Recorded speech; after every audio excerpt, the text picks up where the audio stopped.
2023 과학기자대 두 번째 세션 기후위기 골든타임 10년 과학적 해법이라는 주제로 시작해 보겠습니다. 특별히 이번 세션은 한국언론진흥재단이 후원해 주셨습니다. 대단히 감사드립니다. 지금 접속하신 분들을 위해서 다시 한번 안내 말씀드리겠습니다. 오늘 과학기자대에 참여, 시청하신 후 후기를 정성껏 남겨주시면 한국과학기자협회에서 모바일 음료 쿠폰을 보내드린다고 합니다. 과학기자협회 홈페이지 공지사항에 들어가셔서 과학기자대회 앞으로 더욱더 알찬 프로그램 계속 발전할 수 있도록 좋은 의견 많이 남겨주시길 부탁드리겠습니다. 그리고 오늘 끝까지 함께해 주신 분들께 과학기자협회에서 추첨을 통해서 선물을 드린다고 합니다. 마지막 세션이 끝나고 행운권 추첨이 있으니까요. 끝까지 함께해 주시길 부탁드리겠습니다. 자, 그러면 기후위기 시대 글로벌 기상재난 전례 없는 급변이라는 주제로 강남영 경북대학교 지리학과 교수님께서 발표를 해주시겠습니다. 강남영 교수님은 미국 플로리다 주립대학교에서 지구물리 유체역학 박사학위를 취득하시고 현재 한국지역지리학회 편집이사, 기상청 정책자문위원 등으로 활동하고 계십니다. 자, 그러면 지금부터 이제 강 교수님의 발표를 여러분의 힘찬 박수로 시작하겠습니다. 박수 부탁드리겠습니다. 안녕하십니까. 이렇게 큰 스크린에서 발표를 하게 되어서 영광입니다. 평상시에 기후에 대해서 많은 이야기를 누군가 소통하고 나누고 싶었는데 막상 이렇게 또 자리가 주어지니까 마음이 좀 부담이 가기도 합니다. 하지만은 이제 제가 알고 있는 사실에 기반해서 좀 가볍고 진지하게, 그리고 진지하고 또 냉정하게 한번 상황을 같이 공유해보고자 합니다. 타이틀은 기후위기 글로벌 기상재난 전례 없는 급변이라는 것입니다. 타이틀만 보면 익히 보아왔던 무슨 호들갑 같이 보이기도 하지만 오늘 여러분들께 보여드리고 싶은 내용은 제가 최근 저널에 지금 게재한 논문에 기반하여서 제가 기후를 감시하던 와중에 제가 발견하고 제가 본 것들을 여러분들에게 공유하고자 하는 것입니다. 그래서 하나의 인포메이션을 같이 공유한다라고 생각하시고 내용을 들으시면 좋겠습니다. 제가 여러모로 발표 구성을 해보았는데 가장 심플하게 여러분들이 이해할 수 있는 부분들은 질문과 답변 형식으로 구성했습니다. 10가지 질문과 답변을 제가 만들어 보았고요. 마지막으로 그것들을 요약하는 것으로 마무리하겠습니다. 자, 먼저 우리가 기후에 대해서 관심도 많고 많은 이야기들 나누면서도 정작 기후에 대해서 이야기하는 정의와 그것들을 다루는 관점들이 너무나 달라서 서로 그야말로 아까 말씀드렸듯이 호들갑으로 끝나는 경우가 많습니다. 그래서 우리가 무슨 기후를 이야기한다, 기후 변화를 이야기한다 할 때 어떤 정의들을 먼저 좀 살펴보고 시작하는 것이 매우 중요할 것 같습니다. 우리가 오늘 비가 많이 오니까 장마가 올라왔다는 이야기부터 하는데요. 보통 우리가 상당히 기후값, 모식화된 어떤 기후의 정의를 두고 상황을 지켜봅니다. 그것이 바로 기후 평년값이라고 이야기하는 이렇게 고정도에 있는 것이죠. 어떤 변동들을 오랜 시간에 걸쳐서 누적해서 스냅샷으로 보면 마치 멈춰 있는 것처럼 보입니다. 하지만 실제로 기후는, 저도 이제 지구물리 유체역학을 전공을 했지만 유체입니다. 공기와 물, 유체예요. 유체 현상이기 때문에 가만히 있을 수가 없어요. 아래에 두 번째 그네처럼 이렇게 출렁출렁 거립니다. 쉽게 이야기해서 에너지가 증가한 것도 아닌데 혼자 스스로 저렇게 왔다 갔다 해요. 이것이 세숫대에 올려놓은 물이 출렁거리듯이 바람이 불면은 출렁출렁거립니다. 바람이 불지 않아도 출렁거립니다. 이것을 내부 진동이라고 부릅니다. 흔히 알고 있는 엘니뇨나 라니냐 같은 것들이 내부 진동이에요. 무슨 일이 크게 벌어졌다고 해서, 예를 들어서 인도네시아나 말레이시아에 큰 산불이 났다고 해서 이것이 기후변화냐라고 단정 내릴 수가 없어요. 왜냐하면 내부 진동의 성격으로 나타날 수 있는 것들이거든요. 그래서 현상을 해석하는 데 있어서 이러한 개념들이 중요하다는 것이죠. 지금 오늘 다루고자 하는 기후위기는 세 번째 그림입니다. 이렇게 틀 자체가 움직이는 것이죠. 이게 버스라고 치면 버스 안에서 그네를 타면서도 그 버스 자체가 움직이는 것이어서 그네를 타고 있는 사람의 위치가 어디냐라고 하는 것이 보다 더 서쪽으로, 그러니까 왼쪽으로 그네 탄 사람이 위치한 거를 보고 이것이 과연 기후 변화 때문에, 다시 말해서 버스가 왼쪽으로 움직여서 그 사람이 왼쪽으로 와 있는 것인지, 아니면 버스는 멈춰 있는데도 불구하고 그네 타는 사람이 앞으로 밀치면서 왼쪽으로 와 있는 것인지는 시간이 지난 뒤에 자료를 면밀히 분석해 보아야지 우리가 답을 내릴 수 있는 것입니다. 이게 중요한 이유는 제가 매일 기후를 감시하고 모니터링하면서 이러한 것들을 분해해서 감시해야지만이 해석을 할 수가 있기 때문입니다. 그래서 이제 이런 정의를 같이 공유했다고 이제 생각을 하고요. 자, 우리는 세 번째 기후 변화라고 하는 이 항목이 지금 어떻게 일어나고 있는지에 대한 거예요. 먼저 우리가 다루고 있는 기후 변화에 사람들의 반응을 좀 생각해 볼 필요가 있어요. 우리 스스로, 심지어는 저 스스로도요, 기후가 큰 난리가 난 것 같습니다. 우리가 생각하는 기후 변화의 감지는 주로 극한 현상에 따른 것으로 보여요. 다시 말해서 무슨 홍수가 났다든지 폭염을 기록했다든지 많은 사람들이 사망했다든지 하는 것으로 우리가 극한을 경험한 것으로 기후 위기를 느끼는 것처럼 보입니다. 하지만 정말 기후 위기는 이렇게 어떤 극한 현상으로만 우리가 정의할 수 있는 것일까요? 이것이 상당히 우리를 어느 자리에 멈춰 있게, 또는 또 다른 더 진전된 이해를 할 수 있는 것을 가로막는 어떠한 방해물이 될 수도 있습니다. 어찌 보면 기후 구조 자체가 변화하고 있다라고 하는 것에 대한 생각을 많이 안 하고 있는 것 같아요. 이따 말씀드리겠지만 기후 구조 자체가 변하는 것이 극한 현상을 이야기하는 건 또 아니거든요. 가만히 있으면서도 감지 못하는 사이에 어떤 위기가 오고 있는지도 모르겠다는 암시이기도 합니다.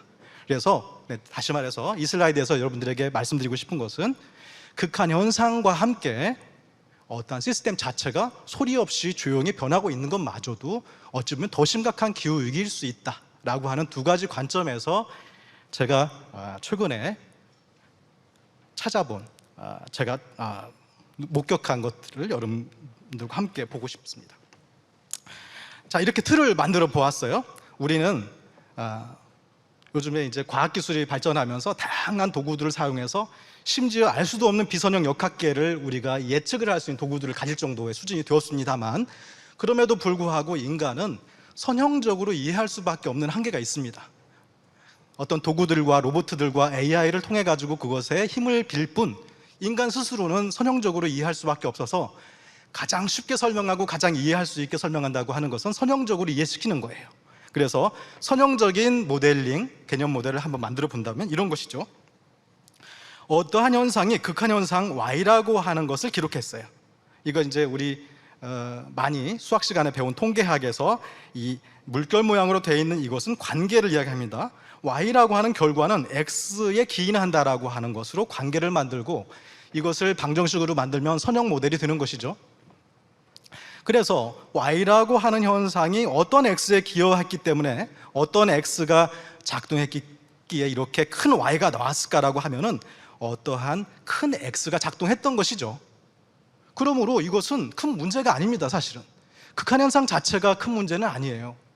극한 현상 자체는 정해진 수순에 의해서 약속된 대로 나타났을 수 있습니다. 그런데 문제는 이러한 관계가 만약에 변한다면, 다시 말해서 파란색으로 제가 표시했듯이 어떤 관계가 흔들린다면 이라고 하는 것을 좀 생각해 볼 필요가 있다는 것이죠. 심지어는 제가 그냥 이렇게 흔들리는 것처럼 간단하게 표시해서 마치 축은 그대로 있는 것처럼 보이지만 이 축 자체도 움직입니다.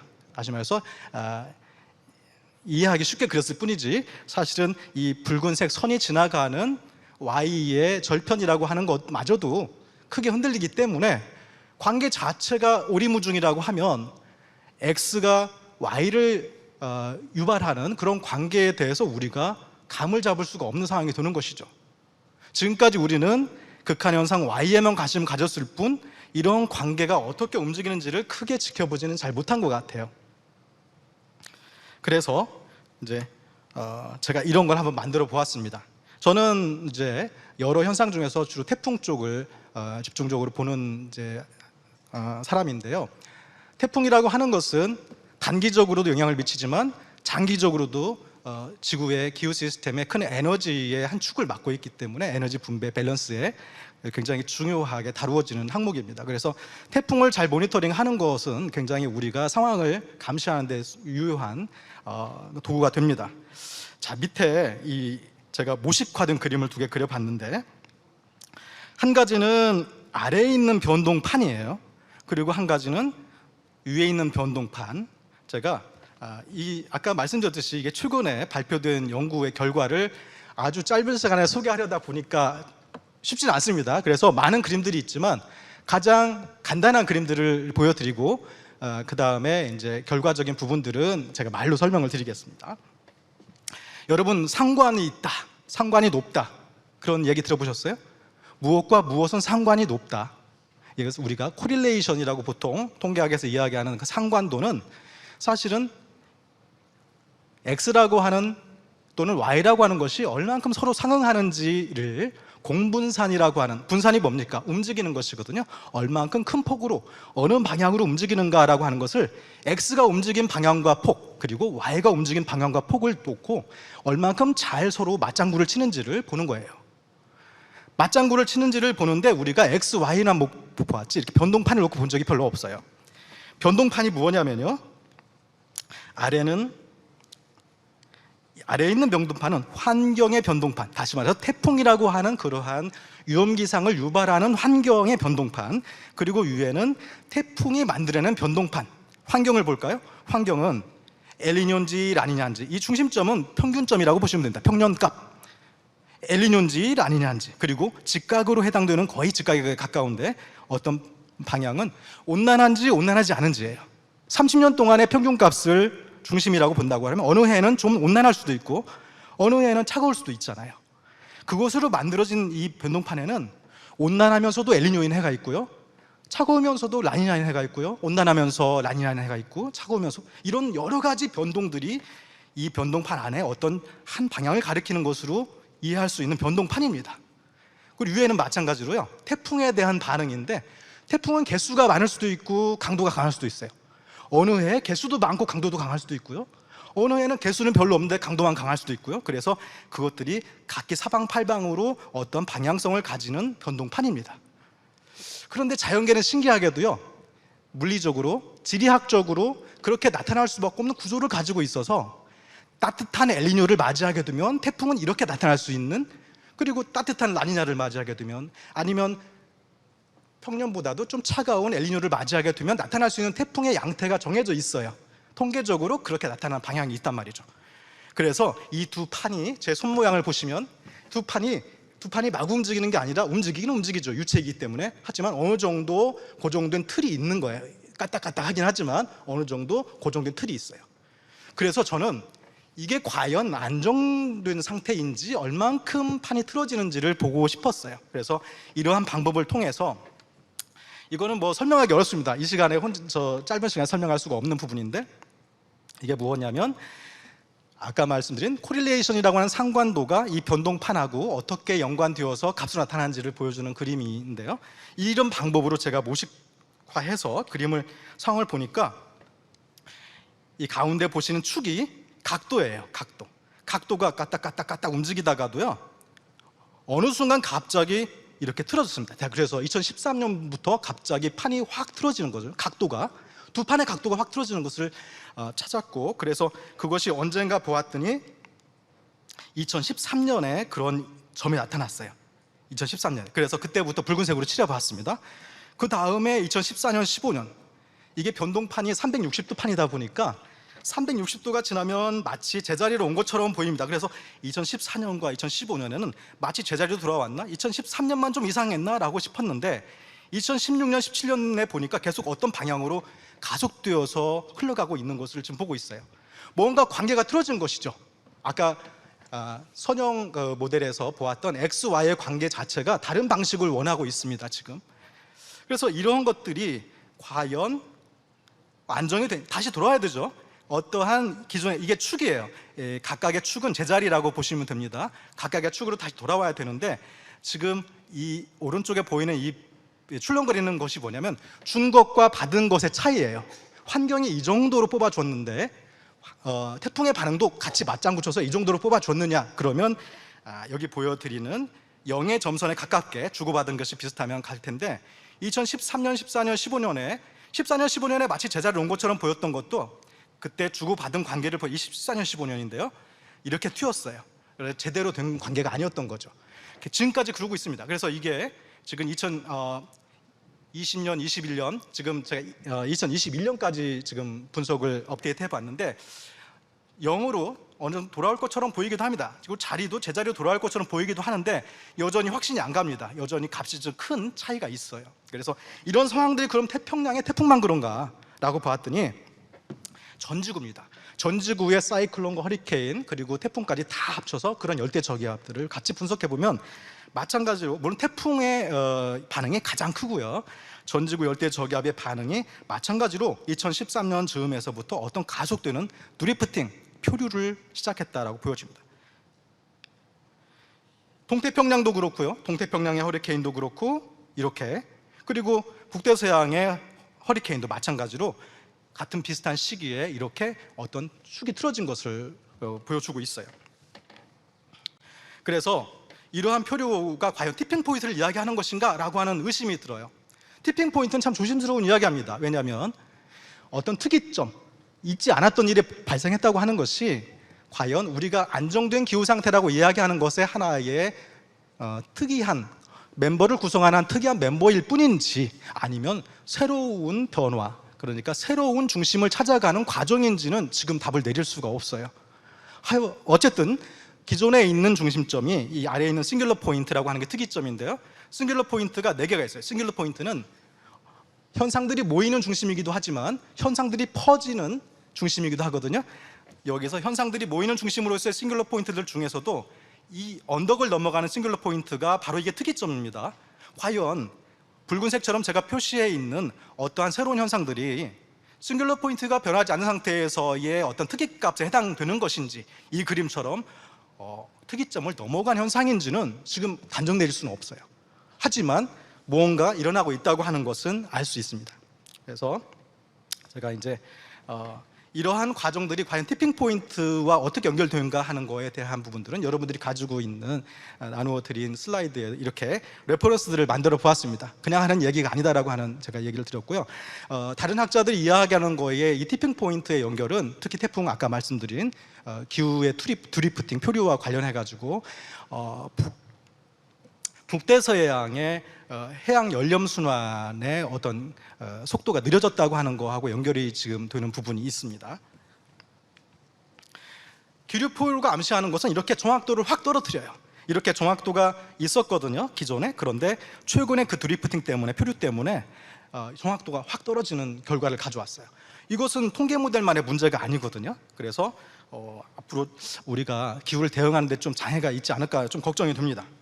그래서 기후표를 멈추고 다시 이정 상황으로 돌아올 가능성이 있는가라고 볼 때 아까 말씀드렸듯이 어느 정도 출렁거렸던 게 좀 잠잠해지고 있는 듯한 표현이 보이고요. 그리고 이 표류의 위치도 다시 기존 축으로 돌아오는 것 같은 양상을 보여주고 있습니다. 최근에는. 그래서 지켜볼 필요가 있어요.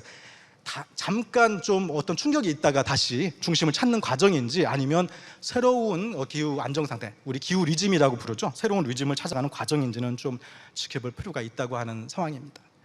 그래서 요약을 하자면 최근 10년간 이전과 다른 흔들림을 리포트 제가 하는 것이고요, 지금. 그리고 이것은 결과적으로 예측 능력을 크게 떨어뜨리는 결과를 가져와서 기후 위기, 우리가 좀 다시 좀 모호한 상황으로 대응을 어떻게 해야 될지 모르는 모호한 상황으로 갈 수 있는 여지를 준다라고 하는 게 좀 위기가 심화되는 부분이 있고요. 그리고 지금 상태가 안정을 또 찾아갈 수도 있거든요. 그 상태를 확인하는 데는 또 그만한 데이터의 축적이 필요하기 때문에 시간이 좀 걸릴 것 같다라고 하는 것으로 오늘 발표를 마무리하겠습니다.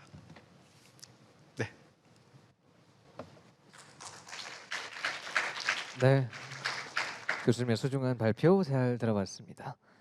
자, 이제 이어서 두 번째 발표는 IPCC 제6차 평가 보고서 기반 감축 측면의 우리나라 정책적 대응 방향성이라는 주제로 오채훈 국가녹색기술연구소 책임연구원님께서 해주시겠습니다.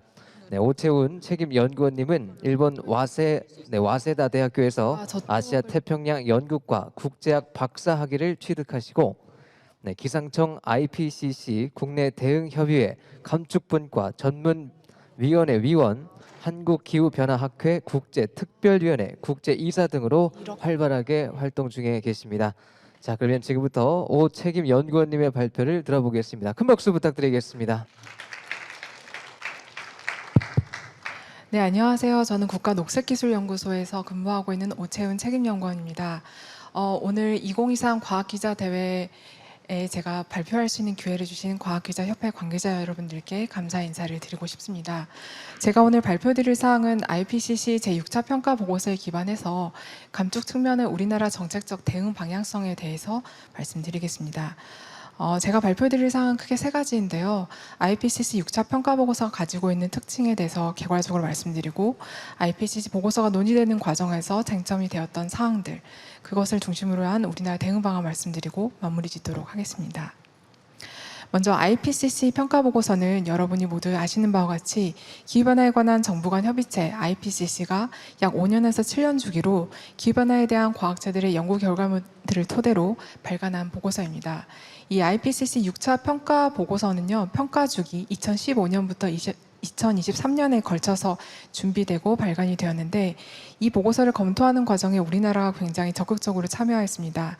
특히 기상청을 중심으로 해서 14개 부처위원이 구성이 들어간 국내 대응 협의회가 결성이 되었고, 이 협의회를 지원하기 위한 전문가 그룹으로서 제1, 제2, 제3 실무그룹 전문위원회가 형성이 되었습니다.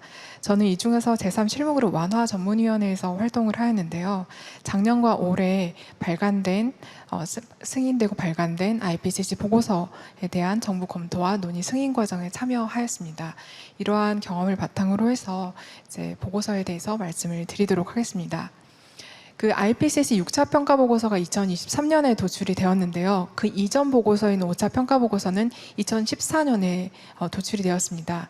그래서 IPCC 6차 평가 보고서가 기존 보고서와 무엇이 다른가를 설명할 때 많은 요소들이 설명이 되지만, 대표적으로 2015년에 채택된 파리협정과 지속가능 발전 목표를 어떻게 이행해야 되는가에 대한 관점에서 연구자들이 많은 연구 결과물들을 도출했고, 그에 따라서 IPCC 보고서도 작성이 된 바, 목표라던가 행동, 새로운 행동 양식, 주체, 접근에 있어서 굉장히 이러한 사안들이 화면에서 보시는 사항들이 많이 언급이 되었습니다. 그런데 제가 이 보고서에 대한 검토 과정에 참여하면서 가장 크게 느꼈던 차별성은 2015년에 채택된 파리협정을 어떻게 바라보는가에 대한 시각과 행동이 많이 변화가 되었다는 점입니다. 우리가 알고 있는 이제 교토의정서가 감축 중심의 규칙을 수립을 하고, 이에 대해서 많은 국가들이 행동을 변화해야 됐다라고 한다면, 파리협정은 감축뿐만이 아니라 적응, 재정, 기술 개발 및 이전, 역량 배양, 투명성, 이 6가지 요소로 구성이 되어서 이 요소들에 대한 구체적인 규칙을 설정을 하고, 이에 따라서 당사국들이 이 6가지에 대해서 통합적이고 다차원적인 행동을 하도록 유도하고 있습니다. 두 번째는 파리협정에 대한 역할인데요. 파리협정이 이제 기후변화에 대한 굉장히 큰 다자 협정으로서 존재를 하긴 하지만, 당사국들의 기후행동에 대해서 유일한 규제적인 역할을 하고 있지는 않다라는 어떤 경향이 보이고 있습니다. 다른 환경 분야라던가 여타 분야, 무역 제도를 포함해서요, 다른 분야에서의 기존에 있는 국제 제도들에 대해서도 기후변화, 이 파리협정과 연계해서 기후변화에 대한 자체적인 규칙들을 수립을 하고 있습니다. 또한 국가나 비국가 행위자들이 기후변화에 대해서 대응하기 위해서 굉장히 다양한 연합체들을 형성을 하고 있는데요. 이것들을 통칭해서 그 IPCC 6차 평가 보고서 완화 보고서에서는 기후클럽이라고 통칭을 하고 있습니다. 이 기후클럽에서는 보다 세부적인 대상, 그러니까 배출량이나 온실가스, 세부 온실가스, 기술, 제품에 대해서 세부적이고 보다 엄격하고 유리한 규칙들을 세움으로써 이 클럽에 들어가고자 하는 당사국들에게 행동 변화를 요구를 하고 있습니다. 따라서 국제적으로 파리협정이 매우 중요하지만, 파리협정뿐만이 아니라 다른 국제 제도들과 기후 클럽들이 우리의 향후의 행동 방식에 많은 영향을 미치고 있다라는 점 말씀드리고 싶습니다. 이러한 배경을 바탕으로 해서 IPCC 보고서에서 논의되는 쟁점 사항들 말씀드리고 대응 방안 말씀드리겠습니다. 첫 번째는 온실가스별 대응인데요. 이번 IPCC 6차 평가 보고서에서는 지구 지표 온도가 산업화 이전 대비 현재까지 1.1도씩 상승을 했다라고 언급을 하고 있고, 이 상승의 주요 원인이 인간 활동이며 인간 영향이 1.1도씨 중에서 1.07도씨에 달한다라고 표현이 되어 있고, 특히 이 1.07도씨에 가장 큰 영향을 준 것이 혼합된 온실가스 영향이라는 점입니다. 그런데 이 IPCC 보고서 승인을 둘러싸고 당사국들이 이제 논의를 할 때 이 혼합된 온실가스를 개별 온실가스별로 얼마만큼 지구 온난화에 기여하는지를 구체적이고 상세하게 기술을 해야 된다라고 주장을 했고, 그래서 보시는 바와 같이 지구 온난화 기여도가 상세하게 나타나 있습니다. 또한 이 상세 온실가스 중에서도, 이 개별 온실가스 중에서도 불화가스가 전체 온실가스의 비중은 낮지만 굉장히 증가 속도가 빠르다는 점에서 이 F가스에 대해서 많은 중점을 두고 있는 것을 볼 수 있었습니다. 그래서 이번 IPCC 보고서에 대한 논의 과정에서 거기 참여한 그 국가들은 대부분 참여하신 분들은 거의 다 정책 결정자 또는 정책 관련자 분들인데, 이분들이 개별 온실가스에 대한 지구 온난화 기여도와 이것에 대한 규제에 대해서 굉장히 많은 관심을 가지고 있다는 것을 느낄 수 있었습니다. 그래서 이런 개별 온실가스에 대한 규제 경향을 국제적으로만 살펴봐도, 예를 들어 F가스만 보더라도 유엔기후변화 협약 하에서 7대 온실가스에 F가스가 4개가 들어가 있고요. 또 파리협정 세부 이행규칙에 따라서 7대 온실가스에 대한 보고 의무가 있습니다. 또 파리협정이 아니라 다른 환경제도인 오존층 파괴 물질에 대한 규제와 관련해서 몬트리올 의정서 키갈리 개정안에 따르면 개별 F가스인 HFC의 생산량과 소비량에 대해서도 이제 규제가 별도로 들어가고 있습니다. 또한 올해 IPCC 보고서에 기반해서 이 F가스에 대한 그 영향에 대한 IPCC 보고서에 기반해서 EU에서는 F가스에 대한 사용을 단계적으로 감소하기 위한 협상에 들어갔었고요. 그리고 이것에 따라서 지금 제품별로, 그러니까 국가들이 온실가스를 어떻게, F가스에 대해서 어떻게 측정하고 산정하고 보고하는 이런 문제가 아니라 제품별로 이 F가스를 단계적으로 퇴출하기 위한 기한이라는 보다 상세한 규칙들을 설정을 하고 있습니다. 따라서 우리나라가 이러한 분위기 속에서 취할 수 있는 방안은 일반적으로만 보더라도 F가스나 공정가스 대체 기술에 대한 R&D를 접근할 수도 있고, 우리나라에 관련된 규제가 있다면 그 규제를 실질적으로 이행하든지 아니면 그 규제를 강화하든지 이런 방안이 있고, 또 우리나라가 국제적으로 보고하는 개별 온실가스들에 대해서 보다 더 구체적이고 상세하게 엄격하게 보고를 할 수 있고, 또 보고되지 않은 가스가 있다면 더 보고를 할 수도 있는 것이고요. 근데 제가 말씀드리고 싶은 사항은 우리나라 대응 과정에서 지금 이 개별 온실가스들에 대해서 이제 우리가 생각하는 유엔기후변화 협약, 그리고 파리 협정뿐만이 아니라 다른 국제 제도, 그리고 기후클럽, EU에서 선정하는 그런 우리가 소위 얘기하는 기후클럽에서 보다 상세한 규칙들을 마련하고 있기 때문에 이러한 다양한 규제 제도들 안에서 우리나라가 좀 더 선제적이고 전략적인 대응이 필요하다라는 점을 말씀드리고 싶습니다. 두 번째는 이제 온실가스 배출 격차인데요. 이번 IPCC 평가 보고서에서 가장 핵심적으로 논의된 사항들 중에 하나라고 생각합니다. 지금 보시는 그림에서와 같이 지금 우리가 2도씨 그리고 1.5도씨 지구온난화 제한 목표를 달성하기 위한 시나리오를 봤을 때, 지금 그림에서 맨 아래에 파란색이 1.5도씨 목표를 우리가 달성한다라고 했을 때의 이제 시나리오 경로이고요. 그 위에 초록색이 2도씨 목표를 달성한다라고 했을 때의 시나리오 경로인데, 만약 우리가 현행의 정책을 변화 없이 계속해서 이어간다라고 했을 때의 경로는 위에 빨간색입니다. 그런데 우리가 파리협정 달성을 위해서, 파리협정을 이행을 위해서 2030 NDC를 모든 당사국들이 제출을 했는데, 그 NDC의 목표가 모두 달성된다라는 가정 하에서의 시나리오를 보시면 위에 보라색입니다. 그래서 보라색을 보시면 현행 정책보다 배출량이 많이 줄어들지 않았고요. 2030이라는 그저 빨간색 줄에 의하면 현행 정책과 비교했을 때 배출량이 많이 줄어들지 않았고, 2도씨 그리고 1.5도씨보다 비교했을 때 더 많이 배출해야 된다는 점을 보이고 있습니다. 그래서 이런 배출 격차가 존재한다는 것 자체가 현재 NDC 각 국가들이 제출한 NDC의 목표가 과연 적정한 것인가에 대해서 우리가 의문을 갖는 것이 어떻게 보면 자연스러운 흐름이라고 볼 수 있겠습니다. 그리고 이번 IPCC 평가 보고서에서 또 하나 언급을 하고 있는 것이, 그렇다면 우리가 1.5도씨 그리고 2도씨 온난화 제한 목표를 달성하기 위해서 그러면 우리가 얼마만큼의 감축을 해야 되는가, 감축 수준이 연도별로 이제 나와 있는데요. 2030년, 35년, 2040년, 2050년 이렇게 나와 있습니다. 근데 이제 1.5도씨 제한을 보시면 2030년까지 전 지구적으로 2019년 대비 43%를 줄여야 되고 2035년에 60%를 줄여야 되는 굉장히 큰 숫자가 있는 것을 보실 수 있습니다. 그런데 이 논의하는 과정에서 이제 개도국 중에서 가장 대표격인 한 개도국이 2035년에 대한 1.5도씨, 2도씨 제한에 대한 65%와 35%에 대한 숫자를 굳이 보고서에 담아야 되느냐에 대해서 크게 의문을 제기하였습니다. 그러면서 하는 얘기가 다른 당사국들에게 우리가 차기 2035년도 NDC 목표를 설정해야 되는 과정에서 2035년에 전 지구적으로 60%라는 이 숫자가 모두 감당 가능한 것인가? 라는 질문을 제기하였는데요. 많은 선진국들은 답변을 하지 않았습니다. 감당이 가능하다 해서 답변을 안 했는지는 잘 모르겠지만요. 그래서 이 숫자가 굉장히 이 숫자를 둘러싸고 이제 굉장히 많은 논의가 이루어졌었고, 이것을 보시면 이제 전 세계적으로 2030년까지 43%, 2035년까지 60%를 감축해야 되는데, 응당 우리가 생각을 하게 된다면 그러면은 이렇게 많은 감축 수준에서 그럼 국가들은 얼마만큼 서로 배분을 해야 되는가에 대해서 당연히 연구자들이 관심을 가질 수밖에 없었겠죠. 그래서 종합보고서에서는 나타나지 않았지만 IPCC 6차 평가 보고서 완화 보고서에서 국가 간의 형평성이라는 부분이 등장을 하게 되었습니다. 그래서 당사국들이 2030 NTC상 기재한 감축 기여분이 국가 간에 과연 공평한 분배인가에 대한 문제를 제기하기 시작했습니다. 연구자들이.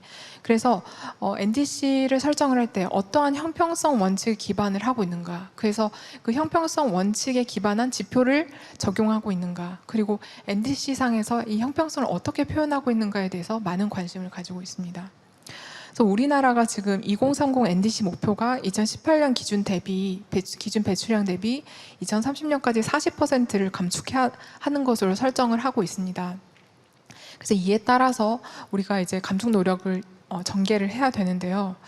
그런데 이제 우리가 차후에 2035 NDC 목표를 설정한다라고 했을 때 우리가 따라야 되는 파리협정 4.3조에 기반한 NDC 원칙을 보게 되면 진전의 원칙, 그러니까 40%보다 진전이 돼야 되고 최고 가능한 의욕 수준, 공통의 그러나 차별화된 원칙, 국가 상황을 고려해야 된다는 원칙들이 있습니다. 그래서 우리가 이 원칙들을 통해서 차후에 NDC 목표를 설정해야 되는데, 동시에 전 세계적으로 지금 아까 말씀드린 43%, 60%라는 전 지구적인 목표 감축 수준을 달성하는 데 있어서 공평한 분배에 대해서 많은 이제 학자들이나 정책 입안자들이 관심을 가지고 있기 때문에 향후 우리가 공평한 분배 원칙을 설정할 것인지, 만약 설정한다면 어떠한 지표를 적용할 것인지, 그리고 그 지표에 따라서 우리가 NDC를 작성할 때 어떻게 그것을 전략적으로 표현할 것인지에 대한 점을 고려할 필요가 있다라고 말씀드리고 싶습니다. 세 번째는 기술에 대한 것인데요. 이번 6차 평가 보고서에서 기술 개발 및 이전 혁신이 정말 중요하게 강조가 됐습니다. 특히 보시는 그림에서와 같이 대표적인 저배출 기술들이 2010년 이래 굉장히 크게 단가가 하락했고요. 이제 위에 보시는 파란색이 단가 하락을 보시는 거고, 아래에 있는 그림이 얼마나 이것들이 보급되었는지를 보여주고 있습니다. 근데 이렇게 단가가 하락하고 보급량이 증대될 수 있는 그 기저에는 기술 혁신에 대한 정책 수단을 적극적으로 활용해야 된다라고 되어 있습니다. 그래서 공공 R&D 투자나 실증 시범 사업의 비용을 지원하는 기술주도 정책과 보조금 지원하는 수요 견인 정책을 우리가 적극적으로 도입해야 된다라는 사항이 언급이 되어 있고, 또 우리가 감축 노력을 할 때 1톤을 감축하는데 $100 이하만 소요되는 옵션들을 우선적으로 활용하기만 해도 2030년까지 2019년 배출량 대비 절반 이상 감축이 가능하다라는 점이 언급이 되어 있습니다. 이러한 IPCC 보고서가 굉장히 많은 이제 기술 정책 측면에서 많은 시사점을 주고 있는데요. 우리가 이제 신규의 탄소 중립 기술에 대한 개발과 적용을 고려를 할 때 R&D 단계에 대한 투자를 할 때 향후 민간 섹터가 실증 및 활용까지 한다라는 것을 고려해서 고려한 연계 설계를 해야 될 필요가 있다라는 점 말씀드리고 싶고, 두 번째는 이제 우리가 감축 노력을 하기 위해서 뭐 수소, CCUS 뭐 여러 가지 배출 노력 기술군들을 언급을 하는데, 사실 그 기술군 안에 세부 기술로 또 들어가게 되면 세부 기술마다 굉장히 기술 성숙도가 다 다르기 때문에 그런 기술 성숙도에 기반해서 또 그거에 걸맞는 제도들이 마련돼야 만 그 기술이 개발되고 적절하게 활용될 수 있다라고 보고 있는 바, 이에 대한 부분을 언급되고 있습니다. 또한 기존 기술에 대해서도 저비용 기술 옵션을 우선적으로 실용하고 또 기존 기술에 대해서도 단가 하락을 위한 노력이 필요하다라고 되어 있습니다. 네 번째는 넷제로인데요. 어쨌든 우리가 감축 노력을 하는 그 모든 과정이 결국에는 이제 넷제로를 향하고 있는데, 크게 세 가지 방향을 제시를 하고 있습니다. 저는 이 중에서 두 번째와 세 번째를 중심으로 먼저 말씀을 드리고 싶은데요. 지금 수요 측면에서 공급 부분에 대한 조치 없이도 수요 측면에 대한 조치만으로도 2050년까지 전 지구 배출량 40에서 7% 감축이 가능하다. 그래서 수요자, 소비자들의 행동 변화가 매우 강조가 되고 있는데, 대표적인 분야로서 영양과 제품, 이동, 주거에 대한 사항이 언급이 되고 있는데, 우리나라에서도 이 수요 측면에 대한 조치를 매우 반영을 하고 있습니다. 에너지 소비 절감과 탄소 중립 국민 실천, 이런 사항들이 언급이 되고 있는데, 아무래도 좀 에너지 부분에 많이 좀 초점이 맞춰져 있고, 이제 지금 IPCC 보고에서 많이 강조한 영양 부분에 대해서, 영양 부분의 식단의 변화나 음식물 쓰레기 감소 등에 대해서는 많이 언급되고 있지 않은 점 우리가 고려할 필요가 있습니다. 그리고 전환의 방식으로서 우리가 그 이산화탄소가 배출되고 있는 배출원에서 배출량을 저감하는 노력뿐만 아니라 대기 중에서 직접적으로 이산화탄소를 제거하는 노력들이 필요하다라는 점이 굉장히 이번 보고서에서 강조가 되었습니다. 이 대기 중에서 이산화탄소를 제거하는 옵션들에 대해서는 굉장히 다양한 옵션들이 있고요. 우리나라 지금 2030 NDC 목표상에서 흡수와 제거 부분에 흡수원과 CCUS가 포함되어 있는데, 이러한 제거 접근법들이 많이 언급이 되고 있습니다. 다만 이제 국제사회에서 지금 이 이산화탄소 제거에 대해서 굉장히 대규모의 실증과 활용 사업들이 진행 중에 있고, 또 국제 탄소 시장에서도 이 이산화탄소 제거 접근법에 기반한 감축 활동을 크레딧을 생산하는 활동으로 인정할 것인가 여부에 대해서 협상이 굉장히 적극적으로 이루어지고 있는 바, 우리나라에서도 이 사안에 대해서 좀 더 적극적으로 논의할 필요가 있다고 말씀드리고 싶습니다. 그리고 마지막으로 단기 행동인데요. 우리가 IPCC 보고서에서는 우리가 단기 행동으로서 2021년과 2040년으로 단기를 설정을 하고 있는데, 상당하고 신속하고 지속적인 행동을 강조를 하고 있습니다. 작년에 IPCC 6차 평가 보고서 감축 완화 보고서에 대해서 논의를 할 때 사실 그런데 이 단기 행동에서 이렇게 급격한 감축 노력을 하게 되면 결국에는 부정적인 영향을 받는 지역이나 부문이나 사람들이 존재하기 마련이기 때문에 이들에 대한 공정 전환이 중요하게 이번 IPCC 보고서에서 담겨 있고, 또 실제 보고서에 대한 논의 과정에서도 공정 전환에 대한 세션이 별도로 마련될 만큼 중요하게 다루어진 바 있습니다. 우리나라에서는 지금 정의로운 전환 차원에서 이 공정 전환을 논의하고 있고, 관련된 정책 방향성이 나와 있지만 이것이 아주 구체적이지 않은 바, 향후 추이 사항들을 우리가 좀 더 지켜볼 필요가 있다고 생각합니다. 그리고 이번 논의 과정에서, 감축과 관련된 논의 과정에서 저희가 주목해야 될 점이 이제 탄소 가격제인데요. 이제 감축과 관련해서 규제 정책과 경제적 정책 수단들이 이제 확대 그리고 혼합 적용돼야 된다라는 점이 논의되는 과정에서 선진국들이 탄소 가격제를 굉장히 크게 강조를 했고, 반면 개도국들은 탄소 가격제라는 것이 이제 그 수면 위에서 크게 논의되는 것을 크게 좀 반대하는 편이었습니다. 그 이유는 이제 탄소 가격제가 있다라는 것이 그 지역이나 그 국가에서 그 감축 노력에 대한 그 사회의 그 감축 노력에 대해서 그 사회가 부담해야 되는 어떤 가치 또는 비용을 대표하는 것이라고 볼 수 있는데, 그래서 이제 국가별 의무시장 탄소가격 현황을 보기만 해도 EU가 톤당 96.5달러인데 반해 우리나라는 이제 7.8달러에서 굉장히 큰 차이가 있죠. 그래서 각 사회가 이 배출 노력에 대해서 부과하는 어떤 가치가 이 숫자로서 표현이 된다라고 했을 때, 개도국들이 가장 우려하는 것은 이렇게 탄소 가격제를 통해서 그 국가의 탄소 가격이 형성이 되었을 때 뭐 대표적인 기후클럽의 대표격인 유럽 탄소 국경 제도를 통해서 그 차이가 나는 그 사회적 비용에 대해서 탄소 국경세가 적용이 되는 것에 대해서 굉장히 두려워하기 때문에 탄소 가격제를 둘러서 굉장히 많은 논의가 있었습니다. 그래서 우리나라 같은 경우는 어쨌든 배출권 거래제가 있는 상황에서 뭐 유럽 탄소국경 제도에 대해서 어떻게 대응해야 되는가에 대해서 뭐 국제 통상 규범의 합치성이라든가 수출기업 차별 해소 등에 대한 사항들을 적극적으로 제기하겠다라고 언급을 하고 있는데요. 사실 이런 사항들은 이제 이미 IPCC 보고서에서 많은 연구자들이 문제를 제기하고 이러한 방향으로 나아간다고 언급했기 때문에 그러한 방향성에선 맞지만 근본적으로는 이게 탄소 가격제가 각 국가마다 탄소 가격이 다르다는 점에서 이 유럽 탄소 국경 제도가 등장을 했고, 이러한 기후 클럽에서 가장 강조하는 것이 국가별 다른 규제, 탄소 가격, 기술들을 수렴해 나가는 것이 가장 그 궁극적인 목표이기 때문에 우리나라가 이 배출권 가격을 어떻게 해야 되는지, 그리고 제도를 어떻게 운영해야 되는지, 그리고 관련된 기술들을 어떻게 적용할 수 있는 지원 방안들을 고려하는 것에 대해서 좀 고려할 필요가 있다고 생각합니다. 너무 많은 내용들을 짧은 시간에 말씀드렸는데 마무리하도록 하겠습니다.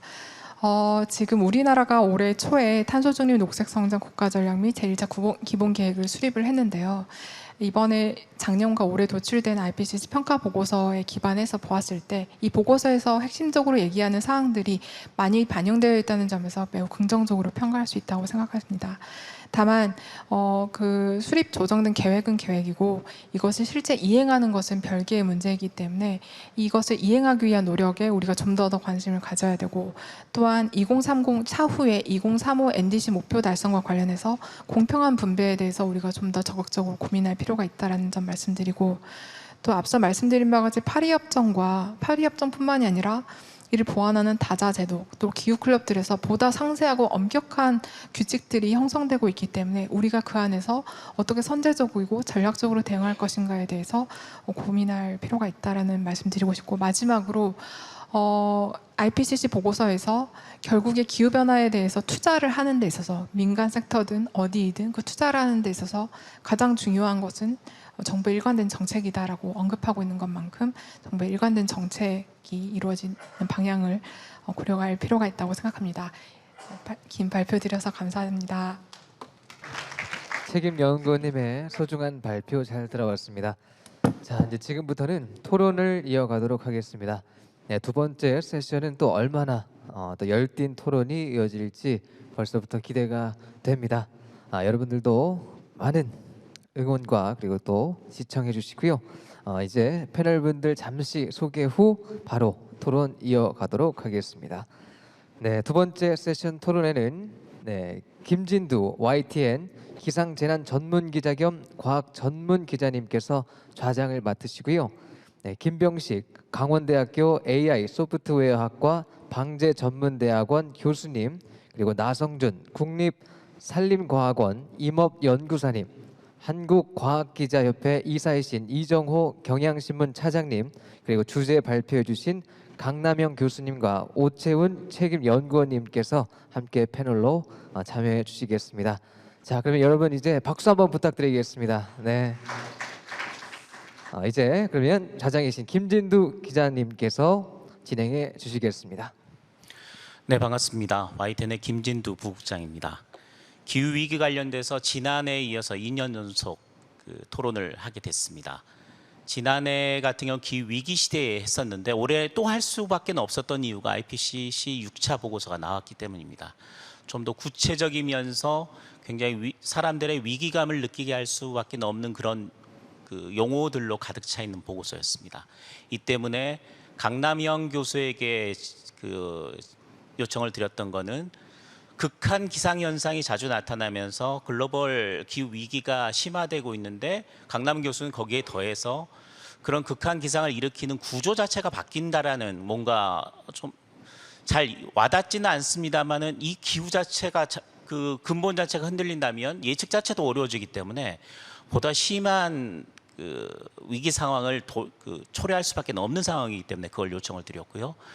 두 번째 오채훈 박사님께는 IPCC 보고서에 따라서 그럼 국가적으로 어떻게 대응을 해야 되느냐에 대한 부분들을 요청을 드렸습니다. 그런데 항상 발표를 듣고 나서도 이게 가능할까?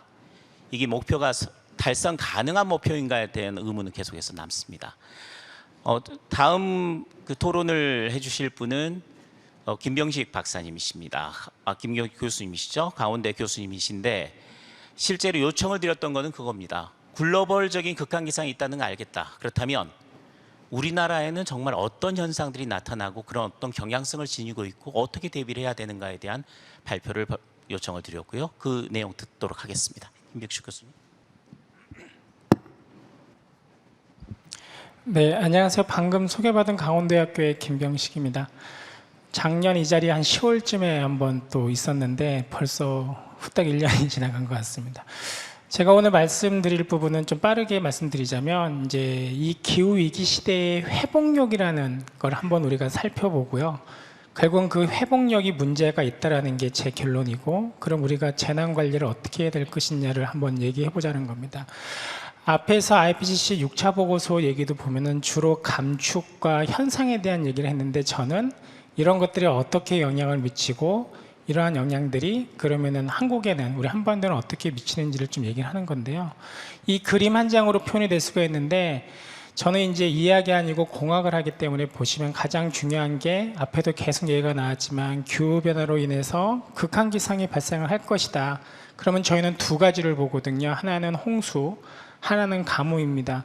저 그림에서 카핑 레인지라고 하는 게 보통 우리가 생각하는 시스템이거든요. 이 시스템을 넘어가는 현상들이 이제 빈번하게 발생을 한다는 거고, 실제로 이러한 것들이, 이게 제가 이제 SCI에 썼던 논문 중에 하나인데, 아열대화로 이제 남부지방부터 계속 변화하고 이런 것들이 이제 계속해서 미래에는 커질 거라는 거죠. 이런 현상들이 이미 나타나고 있거든요. 우리나라는 우리가 현상에서 볼 때 강우량이 이게 삼각형 모양을 갖고 있어야 되는데, 이제는 그렇지 않고 이 그림에서 보신 바와 같이 여러 가지의 피크를 갖고 있는, 다시 말씀드리자면은 불확실성이 굉장히 커지는 특성으로 바뀐다는 거죠. 이런 부분이 이제 결국은 한마디로 너무 많은 물과 너무 적은 물이 동시에 존재하는 거죠. 오늘도 비가 많이 오고 있지 않습니까? 내일은 또 짱짱할 수도 있고, 이 장마 끝에는 다시 가뭄이 올 수도 있다는 거죠. 그래서 이런 현상들이 올해 초에는 영산강과 섬강에 발생을 했고, 이것 때문에 환경부에서 엄청난 고민을 했습니다. 대통령이 이제 이 부분에 대해서 해결을 하는 얘기까지 할 정도로 있었는데, 이러한 것들이 이제 제가 보면은 또 하나가 보면 이 연도별로 태풍이나 호우를 분석해 봐도 이게 기상청 자료거든요. 보면은 그 피해액이 점점 증가를 하다가 다시 감소를 했지만 최근에 다시 증가를 하고 있다는 거죠. 이게 이제 그 YTN 뉴스에서 제가 갖고 온 건데, 이렇게 장마의 현상도 앞에서 이제 그런 강우에 대한 패턴이 바뀐다지만 여름철에 그 연중 강수량의 변화도 이렇게 바뀌고 있다는 거죠. 그렇다면 이제 우리가 어떤 얘기를 해야 되냐면, 기후 변화란 말보다는 저는 이제는 기후 위기라는 말을 써야 되지 않을까. 제가 이 기후 변화를 공부를 한 지가 한 20년 됐는데, 그때는 기후 변화가 있느냐 없느냐로 모든 학회가 얘기를 했었어요. 그런데 이제는 이제 기후 위기라는 말을 쓰는 게 저는 맞다고 보고, 이제는 자연의 회복력의 한계가 오지 않았을까를 우리가 살펴봐야 된다는 겁니다. 이 그림 한 장은 저희가 분석한 건데요. 이제 봄 가뭄 이후에 여름철에 비가 내려서 그게 극복을 해야 되는데, 이런 여름철에 자연력에 대한 회복력이 저하가 돼서, 그런데 기존의 댐을 포함한 시설들은 여름철이 되면은 물을 다 방류를 해서 홍수에 대비를 합니다. 그런데 문제는 자연 회복력이, 이런 강수량이 보시면 회복이 되지 않음으로써 결국은 긴 홍수 이후에 가뭄이 온다라는 거죠. 이런 것들을 이제 저희가 기후변화 시나리오에서 연도별로 변하는 걸 보면은 이렇게 덴시티 펑션이 움직인다고 얘기를 하거든요. 그건 평균과 분산이 변하면서 결국은 이런 부분에서 우리가 필요한 게, 자연적인 시스템이 이제 망가졌기 때문에 그거를 극복할 수 있는 기반 시설을 통한 자연 회복력의 한계를 할 필요가 있다라고 저는 말씀을 드리고 싶습니다. 다시 한번 이제 기후 위기로 인해서 재난으로 좀 돌아가 보면은, 지금까지의 재난에 대한 패러다임이 이제 바뀌어야 된다는 거죠. 오른쪽 그림에서 보면 IPCC 보고 나오는 Climate Change and Extreme이라는 보고서에 나오는 대표적인 재난의 그림인데, 앞으로 갈수록 재난에 회자들어가 할 수 있는 익스트림은 커질 거고 취약성도 커질 거고, 그렇다면 리스크도 커질 거라는 거죠. 그렇다면 이제 제가 마지막으로 무엇을 해야 될까를 좀 말씀을 드리고 싶습니다. 앞에서 탄소를 저감하는 얘기를 계속 하셨는데, 기후는 탄력성이라는 걸 갖고 있어서 우리가 당장 탄소를 줄인다고 하더라도 이 탄력성에 의해서 재난은 계속해서 발생할 수밖에 없다는 겁니다. 그렇다면 가장 큰 문제는 이 강남이 대표적인 건데요. 우리나라의 대표적인 도시지만 도시에 대한 문제를 다 가지고 있죠. 기후변화의 가장 큰 문제는 바로 이 도시에서 발생을 한다는 거고, 이 도시에서 해결한다는 것입니다.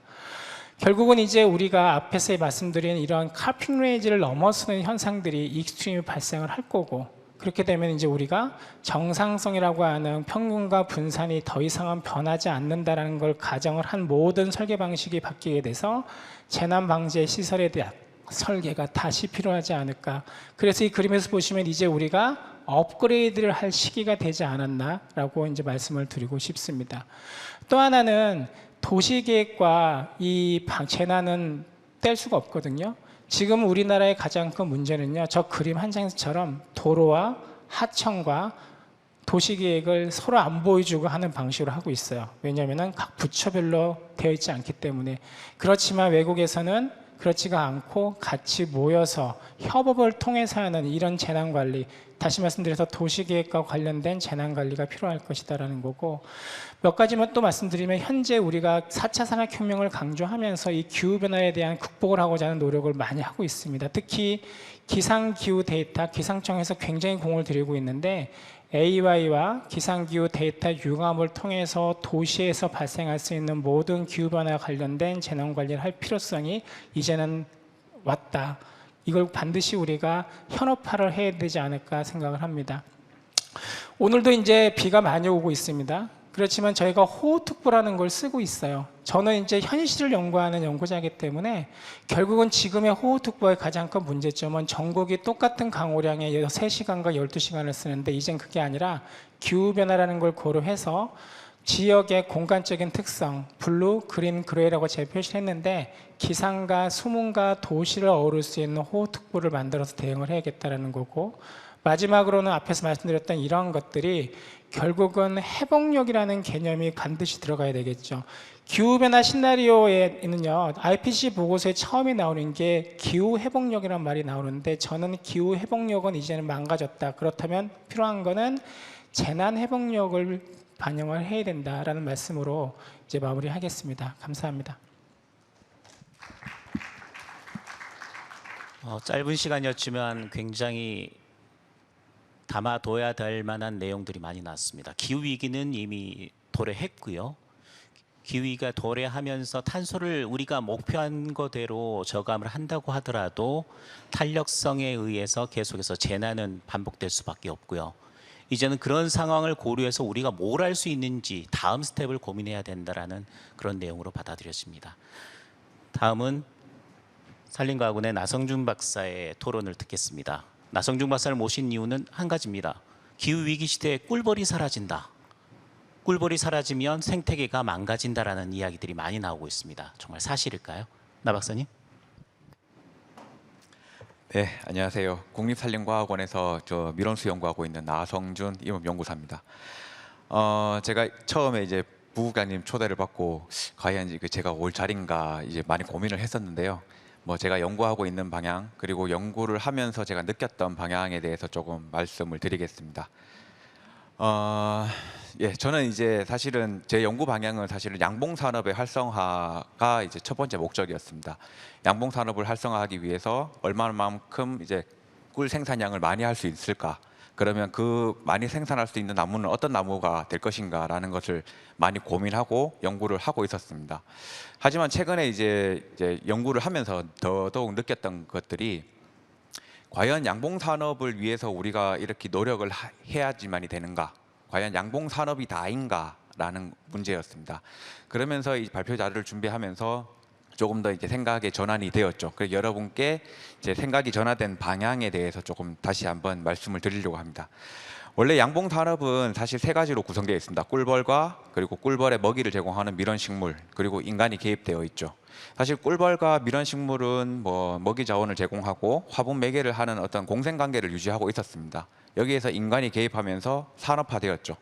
그런 산업화가 사실은 사회 경제적인 가치를 지니는데 뭐 많이 아시다시피 뭐 현재 FAO에서 100대 작물 중에 71%가 그 꿀벌의 화분 매개에 의존한다. 그리고 이러한 가치가 이제 전체 작물 생산량의 한 3분의 1 정도가 된다라고 알려져 있습니다.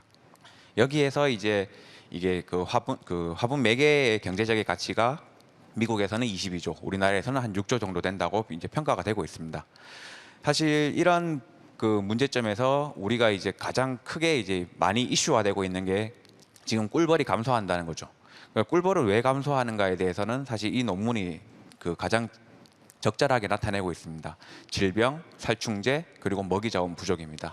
이 논문에서도 그 재차 얘기하고 있는 것들이 사실 이 세 가지 요인이 독립적인 게 아니라 그 복합적으로 연결되어 있다는 거고, 이러한 문제점을 해결하는 것에 대해서 가장 근본적인 이유는 먹이 자원의 회복입니다.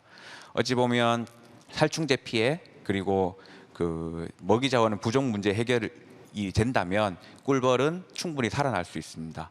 하지만 우리나라는 잘 안 되고 있죠. 저는 그게 가장 큰 이유가 여러 산업계가 그 이해관계가 좀 상충된다는 거고 있습니다. 현재 먹이 자원을 제공하는 임업 쪽에서는 사실은 그 대부분의 밀원식물이 임업에 포함되어 있죠. 그런데 임업의 가장 궁극적인 목적은 산림의 공익적 가치 증진, 그리고 어떻게 정책 수요자인 임업인들의 소득 증진에 있습니다. 하지만 꿀벌은 그 질병 때문에 지금 축산으로 분류되어 있죠. 하지만 또 농업에서도 사실 밀원 자원의 그 공급에 대해서는 많이 이제 기여를 하고 있지만 사실 농작물의 생산은 농약과 뗄 수가 없죠. 그래서 이런 문제점들이 여러 가지 상충되어 있기 때문에 사실은 우리나라 양봉 산업이 좀 한 길로 가지 못하고 여러 개로 좀 나눠져 있다, 이렇게 말씀드릴 수가 있고요. 그러면 이제 꿀벌의 중요성이 이제 날로 부각되고 있는데, 사실 꿀벌은 굉장히 중요한 어떤 화분 매개자입니다. 사실은 그 서양 꿀벌의 어떤 광범위한 분포, 그리고 이제 일반화한 채집 활동, 그리고 수분 매개자에서의 높은 그 능력으로 인해서 자연계에서 가장 중요한 화분 매개자이죠. 그 옆에 이제 세계 전도를 보시면 그 화분 매개 의존 작물의 변화를 볼 수 있는데요. 굉장히 붉은색이 많이 이제 늘어났죠. 그러니까 화분 매개의 그 꿀벌의 의존도가 점점 늘어나고 있습니다. 하지만 옆에 표에 보시는 바와 같이 CCD, 그 봉군 붕괴 현상에 대해서 붕괴 현상이 일어나서 꿀벌 개체 수는 점점 감소하고 있습니다. 그러면 지금 꿀벌을 살려야 되죠. 근데 꿀벌만 중요할까라는 의문이 듭니다. 이 논문에서도 얘기하고 있는 게 전체 식물 중에 한 50%는 꿀벌이 그 화분 매개를 하고 있지만 나머지 50%는 다른 화분 매개자가 그 화분을 매개하고 있다는 겁니다. 또한 특정 식물군에서는 서양 꿀벌에 대해서 수분 효율이 좋지 않고요. 그리고 너무 많은 개체가 달려드는 바람에 꽃이 오히려 망가지는 그런 현상을 볼 수 있습니다. 현재 우리나라 국내 양봉 그 개체 수도 점점 늘어나고 있고요. 결국 꿀벌들은 자꾸 늘어나고 있습니다. 왜냐? 관리되고 있기 때문에요. 하지만 관리되지 않은 다른 그 뭐 일반 야생종이라든지 화분 매개자들은 그런 것들은 어떻게 해야 될까라는 문제점이 또 하나 있죠. 그러니까 양봉 산업을 너무 강조하다 보니 그리고 뭐 작년이나 저작년 올해처럼 뭐 꿀벌이 78억 마리 죽었다, 뭐 100억 마리 죽었다라는 것에 우리가 너무 매몰되어서 어찌 보면 꿀벌의 중요성만 점점 증대되고 있고, 어떻게 보면 꿀벌보다 더 많은 화분 매개를 하고 있는 다른 야생 곤충들에 대해서는 우리가 무관심하게 되는 그런 현상을 오히려 갖고 있습니다. 어쨌든 기후변화는 이런 화분 매개자들에게 큰 영향을 미치는데요. 가장 중요한 게 결국은 이제 먹이 자원인 식물하고 화분 매개자의 생태 시계 불일치입니다. 기후가 온난화되면서 이제 꽃이 일찍 피고 그 꽃이 일찍 피는 거를 꿀벌이 따라하지 못하고, 그래서 먹이 자원이 자꾸 부족해지는 그런 문제들이 있고요. 또 두 번째는 생육 공간의 제한과 경쟁이라고 했는데, 방금 말씀드렸다시피 우리가 꿀벌 산업에 너무 집중하다 보니 오히려 야생벌에 대해서는 좀 등한시되어 있고 꿀벌이 더 많아지니까 오히려 야생종에 대한 먹이 경쟁이 더 심화되고 있고 뭐 기후 변화에 의해서 어쩔 수 없이 이제 생육지가 좁아지는 그런 현상이 지속적으로 발생하고 있습니다. 어쨌든 뭐 저는 기후 변화 전문가가 아니기 때문에요. 뭐 IPCC 요거는 제가 이게 간략하게 정리를 했는데 사실 제가 드리고 싶은 말씀은 그 노란색으로 음영 처리된 그 부분입니다. 우리가 이제 그 기후 변화를 막기 위해서 나무를 많이 심어야 된다는 것은 대부분의 사람들이 동감을 할 겁니다. 하지만 이런 나무를 심는 그 행위 자체가 사실은 그 식량과 에너지를 더더욱 더 많이 얻는 거 그리고 이런 것들에 대해서 토지 이용에 대한 그 제한적인 어떤 그 갈등이 발생하고 있습니다. 이러한 갈등을 해결할 수 있을까라는 의문이 드는데요. 저는 해결할 수 있다고 생각을 하고 있습니다. 거기에 대해서 잠깐만 말씀을 드리면요. 어쨌든 지금 꿀벌에 대해서 이제 먹이 자원 제공을 하기 위한 그리고 서식지 확보를 위한 밀원 단지가 전국적으로 조성되고 있습니다. 현재 지자체나 산림청에서 많은 노력을 하고 있고요. 하지만 지도에서 보시다시피 그 지역 특화림이라고 이름 붙여진데 가만히 이제 그 식재되는 수종들을 보면 전부 다 아카시죠. 우리나라 아카시밖에 사실 없었잖아요. 밀원 자원이라고 하면 그 양봉 산업을 대표하는 아카시 나무를 주로 심고 있었죠. 이런 그 또 단일 수종에 대한 또 신규 조림은 결국은 먹이 자원의 불균형으로 또 이어질 수밖에 없고 어떤 기후 변화에 또 취약할 수밖에 없습니다. 현재 산림청에서도 많이 이제 밀원 자원을 심고 있지만 우리는 어떤 나무를 심어야 될까부터 이제 고민을 해야 되는 부분입니다. 과연 어떤 나무를 심어야지 이게 그 양봉 산업과 그리고 다른 기타 외계 곤충들에게 도움이 될까? 그리고 어떤 형식으로 심어야 될까? 이 질문에 대해서 저는 답을 찾아 나가고 있고요. 사실 뭐 아주 짧은 연구지만 좀 제가 결과를 얻은 부분입니다. 현재 저는 이제 잠재적인 꿀 생산량을 추정을 하고 있는데 현재 뭐 높음, 보통, 낮음으로 제가 이제 구분을 했습니다. 잘 보이실지 모르겠지만 우리가 잘 알고 있는 아카시 나무가 여기에 포지션되어 있죠. 한 1헥타, 한 3,000평에 38kg 정도 나옵니다. 그래프에서 보시는 게 더 좋을 건데 여러분들 흑백이라고 잘 안 보이실 건데 아주 낮은 수치입니다. 어찌 보면. 근데 우리는 그런 정보를 잘 모르고 계속 아카시만을 고집하고 있었던 거죠. 사실 양봉 산업을 위해서도 그리고 다른 화분 매개 곤충을 위해서도 아카시 나무는 그렇게 좋은 나무가 아니었을 수도 있습니다. 아직 장담할 수는 없지만. 그렇기 때문에 이 나무의 정량적인 가치를 이제 매기고 있고 그런 목본과 초본류에 대해서 제가 지금 연구를 하고 있는 부분이고요. 어떤 이런 연구 결과를 바탕으로 저는 꿀벌과 그리고 꿀벌 이외의 야생벌 그리고 다른 화분 매개 곤충들을 모두 다 살리기 위한 어떤 그런 숲을 조성을 해야 된다고 생각하는데 우리는 이거를 어떻게 조성해야 되는지도 아직 개념조차도 없는 거죠. 사실 개념은 여러 가지에서 많이 따올 수가 있습니다. 현재 보시는 그림은 결국 임농복합 경영이라는 개념이었고요. 그 임농복합 경영에서 우리가 작물의 선택을 밀원 자원으로 선택을 한다면 조금 더 효율적으로 토지를 사용할 수 있지 않을까 그렇게 생각을 하고 있고 여러분 아마 메밀축제, 유채축제 이런 거 많이 가보셨잖아요. 그런 것처럼 그런 밀원 식물들을 보러 벌만 가는 것이 아니라 우리도 가잖아요. 우리도 거기서 그 경제적인 어떤 창출을 하고 있죠. 그런 것들까지도 연계가 될 수 있다라고 생각을 하고 있고요. 저는 이런 밀원 자원의 확충이 단순히 양봉 산업의 어떤 발전을 지속 가능한 발전을 이루는 거에 이외에 다른 모든 화분 매개 곤충에 대한 어떤 삶을 더 윤택하게 할 수 있다고 저는 생각합니다. 왜냐? 식물이 당화합물을 곤충에게 주는 것은 결국은 화분 매개를 유인하기 위해서였고 그리고 그 말을 달리 바꿔 얘기하자면 곤충은 식물의 당화합물을 필요로 하고 있습니다. 이런 당화합물을 많이 낼 수 있는 나무들 그리고 그거를 조금 더 효율적으로 사용할 수 있는 우리가 그 조림 방식을 택한다면 우리의 식량 위기 그리고 기후 나무가 이제 탄소를 고정하잖아요. 그래서 기후 변화 그리고 화분 매개충의 어떤 생존 문제 이런 모든 것들을 해결할 수 있는 저는 몇 안 되는 키워드라고 저는 생각을 하고 있습니다.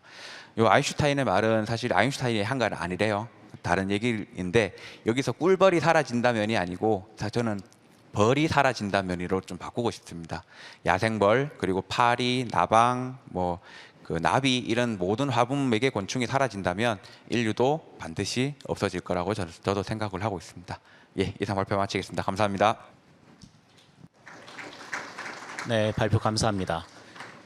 꿀벌이 위기라고 하는 것은 맞고요. 위기를 불러오는 원인도 밝혀졌고요. 그중에 가장 큰 거를 기후변화로 인해서 먹이가 부족하다. 먹이는 있는데 빨리 피는데 꿀벌은 나중에 깨어나기 때문에 그런 불일치로 인한 위기 상황이 많다라고 했고, 그런 부분을 해결할 수 있는 것으로 미론 개발이라는 부분들, 또 아카시에만 집중하지 않고 다양한 미론을 개발해서 그런 꿀벌을 포함한 벌들이, 화분 매개자들이 충분히 먹이 활동을 할 수 있는 그런 다양한 환경을 만들어주는 것으로 그런 위기를 극복할 수 있다라고 저는 들었고, 또 발표 감사합니다. 자, 마지막으로 토론자입니다. 실제로 기위기 시대에 굉장히 많은 말들이 나오고 있는데, 그런 것들을 국민들에게 전달하는 언론 차원에서는 기위기라는 부분들을 어떻게 받아들이고 있는 건지, 또 그걸 어떤 식으로 국민에게 전달해야지 국민들이 훨씬 더 잘 이런 상황을 이해할 수 있는지에 대해서 고민을 많이 했을 겁니다. 경향신문의 2차장 발표 듣겠습니다. 조금 전에 소개받은 경향신문의 이정호 기자입니다. 저는 현장을 다니면서 기후변화 상황에 관련한 여러 가지 생각들을 좀 했는데, 그것들을 간단히 코멘트 드리는 걸로 하겠습니다. 기후변화는 사실 전문가분들께서 지적해 주신 대로 막거나 속도를 늦추는 게 사실은 최선입니다. 하지만 이미 대기에 배출된 이산화탄소가 막대하다는 점에서, 그리고 기후변화의 폐해들이 가시화하고 있다는 점에서 이미 생겼고 앞으로 생길 기후변화에 적응하는 대책도 상당히 필요해 보입니다. 사실 짚어보면요, 한국 정부도 기후변화 적응과 관련한 종합 보고서를 10여 년 전부터 발간을 했습니다. 유럽이 2000년대 후반부터 정부 차원의 기후변화 적응 보고서를 냈다는 점에서 한국 정부도 결코 늦은 대응을 한 건 아니었습니다. 한국 정부가 2011년 1차 보고서를 시작으로 5년마다 새로 내놓은 국가 기후변화 적응 대책 보고서가 바로 그것인데요. 지금은 2021년부터 2025년까지 적용되는 3차 보고서의 내용이 작동하는 상황입니다. 그런데 제3차 국가 기후변화 적응 대책을 보면요, 구체적인 기후변화 적응 대책보다는 기후변화를 기후변화 모니터링 강화에 방점이 찍힌 부분이 많다는 생각이 듭니다. 실제로 기후변화 적응을 이렇게 해야지 우리의 삶을 꾸려갈 수 있다가 아니라, 기후변화가 이렇게 오니 그것을 잘 감시하겠다는 쪽에 오히려 방점이 찍힌 것이죠. 그리고 원래도 벌일 예정이었던 시수사업, 그러니까 물을 다스리는 시수사업을 기후변화 적응 대책 보고서에 끼워넣은 것으로 보이는 부분도 사실은 많이 있습니다. 이런 비판은 사실 2차 보고서 때에도 있었는데 다소 개선이 되긴 했지만, 여전히 기후변화 적응에 대한 대책은 좀 더 정교해져야 한다라는 생각이 좀 들고요. 저는 그런 생각이 좀 들었습니다. 향후 정부가 실효성 있는 기후변화 적응 대책을 시행하려면 아마 이런 물음에 답을 해야 될 겁니다. 뭐냐면, 해수면 상승이나 집중호우의 직격탄을 맞을 저지대 주민의 이주에 대규모 정부 재원을 투입할 수 있는가, 또는 기후변화 적응 대책에 중앙정부와 지방정부의 권한과 책임은 어떻게 나눌 것인가, 법률적 또는 제도적 관점에서 사회적 합의가 필요하다는 얘기인데요. 지금 단계에서 그것이 필요한 것이 아니냐라는 판단을 좀 해봤습니다. 그래서 기후변화 적응을 위한 사회적 합의는 사실은 빠르면 빠를수록 좋고요, 기후변화 억제 대책과 병행 추진되는 것이 옳다라는 생각을 좀 해봤고요. 앞으로 이런 합의를 만들기 위한 과제와 조건은 무엇이 될지 현 시점에서 논의해봐야 될 것이 아니냐라는 생각을 좀 해봤습니다. 네, 토론 잘 들었습니다. 김병식 교수님의 발표와 어느 정도 일맥상통하는 면이 있습니다. 기후 위기 상황이고, 실제로 탄소를 정말 극적으로 줄인다고 하더라도 기후 위기 상황, 그리고 극한 기상 재난 상황은 계속해서 이어질 텐데, 그 상황에서 대체 우리가 뭘 할 수 있는 건가, 또 국가 차원에서 그런 위기 상황에 국민들을 위해서 할 수 있는 일은 뭔지, 갈수록 심해질 수밖에 없는 기후 변화에 대응할 수 있는, 적응하는 그런 뭔가 방법을 찾아내야 된다는 쪽으로 일을 했습니다. 다음으로는 인터넷을 통해서 여러 가지 질문들이 들어왔는데요. 그 내용들을 다시 발표자, 토론자들에게 답을 듣는 시간을 갖도록 하겠습니다.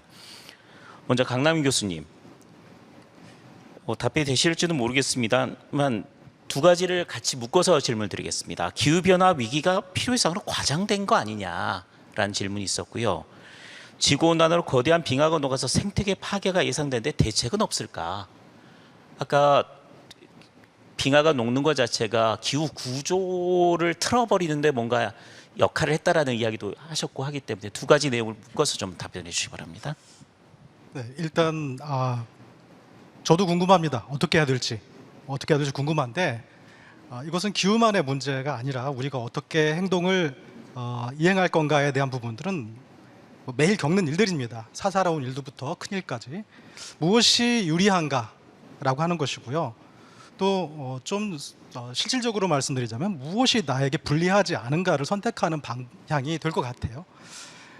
사실 이제 이런 와중에 우리가 좀 의심하는 것들은 혹시 어떤 집단이나 개인 간의 기후 위기를 둘러싼 유불리가 또 작동할 수도 있는 의심도 있잖아요. 저도 그렇게 생각하는 부분도 있죠.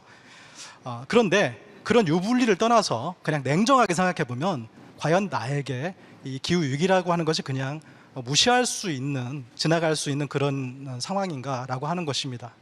그래서 이제 좀 더 전달할 수 있는 방식으로 제가 생각을 해 보니 지금 현재 우리가 논의하고 있는 논지를 정확하게 이게 기후 위기에 대한 부분이 이러한 기후 변화가 인간 때문이다라고 결론을 내릴 수 있는지를 떠나서 인간 때문일 수도 있다고 하는 것만 가지고도 우리는 액션을 취해야 된다는 것이죠. 그것이 우리에게 불리하기 때문에 그래서 우리가 논점을 우리 서로 공지를 하고 컨센서스를 이루기 위한 구심은 이것이 사실관계를 평균 개념으로 둘 게 아니라 우리가 가장 불리하게 우리에게 작동할 수 있는 여지가 있다고 하면 실제 인간에 의해서 이런 것들이 일어났을 수 있다. 그렇다면 해결할 방법이 있다고 하는 거에 희망을 갖는 것이거든요. 만약에 이것이 정말 인간과 무관한 것이다라고 하면 더 무기력해지는 것이거든요. 우리가 어떻게 해볼 도리가 없습니다.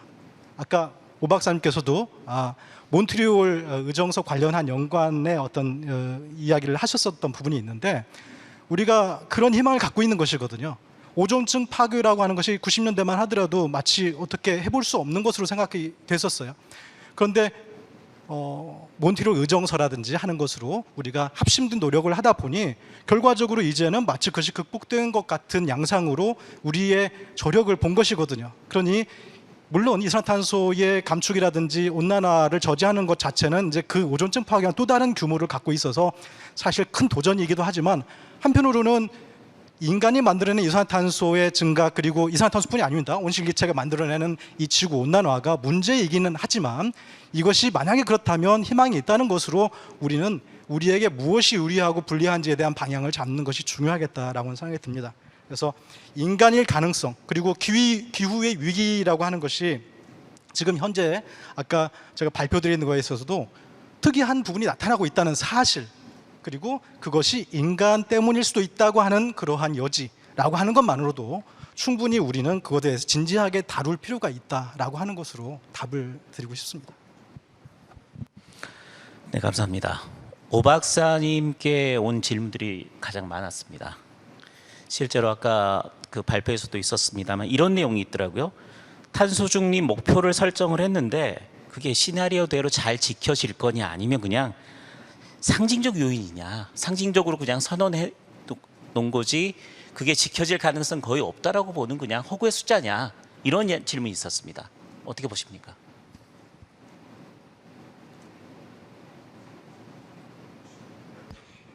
탄소 중립 목표가 우리나라 목표일까요? 아니면은 이렇게 보시면 될 것 같아요. 2019년 대비해서 1.5도시면 40%?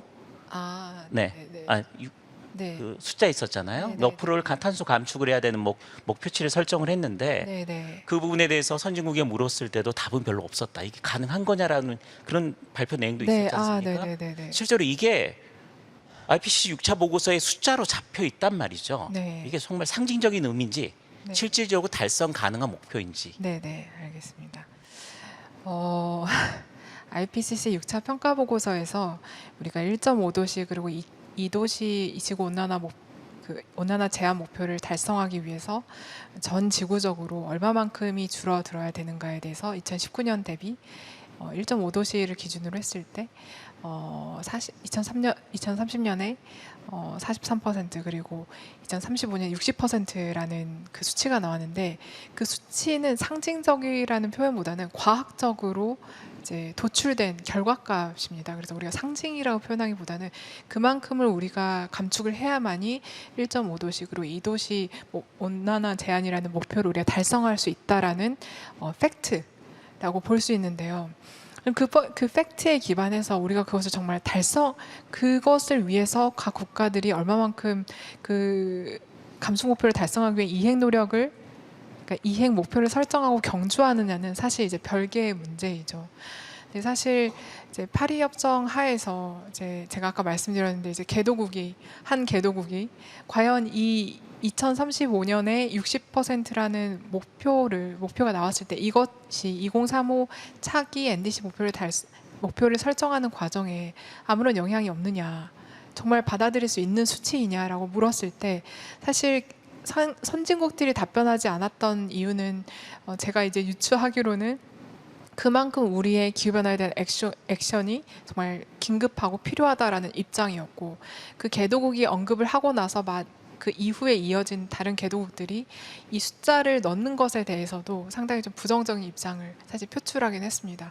상당히 부담스럽다는 입장이죠. 개도국들은 아무래도 그 나라들이 이제 경제 성장이라던가 여러 가지 것들을 고려해야 하기 때문에 배출을 불가피하게 할 수밖에 없는 상황인데 국제적으로 60%라는 전 지구적으로 60%라는 감축 목표가 상당히 크기 때문이죠.